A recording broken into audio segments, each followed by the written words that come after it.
Kodakara saint Joseph ഫൊറോന ദേവാലയത്തിൽ ഇടവക മധ്യസ്ഥനായ വിശുദ്ധ ഔസേപ്പിതാവിന്റെ ഊട്ടുതിരുനാൾ ഭക്തിസാന്ദ്രമായി ആഘോഷിച്ചു. തിരുനാൾ ദിനമായ ഞായറാഴ്ച രാവിലെ 6:30 നടന്ന വിശുദ്ധ കുർബാനയ്ക്കു ശേഷം ഊട്ടുവെഞ്ചിരിപ്പുണ്ടായി.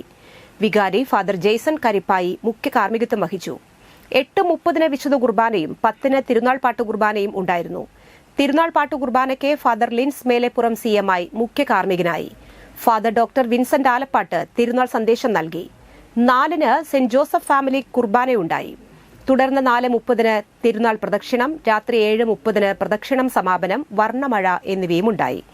നിരവധി വിശ്വാസികൾ പങ്കെടുത്തു.